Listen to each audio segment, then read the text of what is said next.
All right, maybe this happened to you today. I think it happens to all of us at one time or another where we sleep through our alarm and it freaks us out. And have you ever noticed that when you do that, when it happens, like you are so paranoid and it takes a long time to trust that you'll wake up and you know what I mean? So you might set 2 or 3 alarms just to make sure, because maybe you missed class or you missed work. You missed that all-important interview or whatever it was, and you slept and you slept and you slept and you slept through it. And that is not a good thing. Do you remember the old fable? Washington Irving, I think, was the one who wrote it during the Revolutionary War period, I think, and it was Rip Van Winkle. You know the story. And he's a guy who kind of avoids work. He's kind of lazy, and he's busy, not being busy, and he comes across these people and they get him drunk and he falls asleep. And he wakes up and it's like 20 years later. Everything has changed. But it's crazy because in the story, he doesn't really change.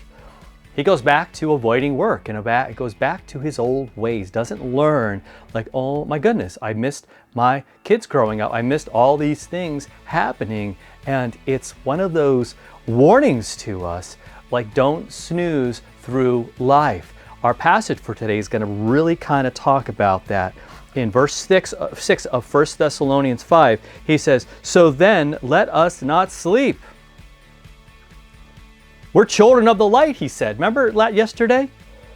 We're children of the day. He goes, let's not sleep as others do, but let us keep awake and be sober. And be sober, right? It has like 2 Rip Van Winkle, references in there of being sober, right? Not being drunk, and being awake, not being asleep. Because when you sleep, you miss things. Now, again, I'm not saying that sleep's not important. Sleep is really important. But when should you sleep? You sleep at night. You don't sleep during the day. If somebody is sleeping all the time, there's something horribly wrong. They're avoiding life. Maybe they're sick. Maybe they're depressed. Maybe they're just overwhelmed by what? By darkness.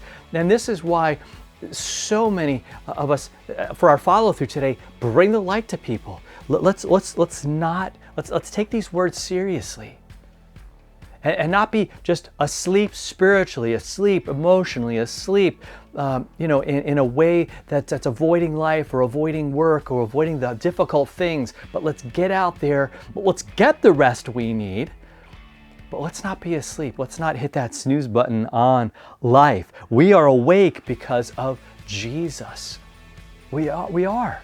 We're children of light. He loves us. He's given his life for us. We are fully awake, fully aware of all of these truths, that he's coming back again after having totally destroyed and defeated death for us. He's coming back, and we get to be a part of that. So let's be ready, and let's let everyone know, right, that it's time to wake up.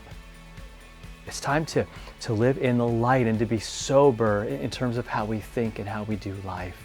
Because then we can focus on God, then we can focus on his love and let other people know about that.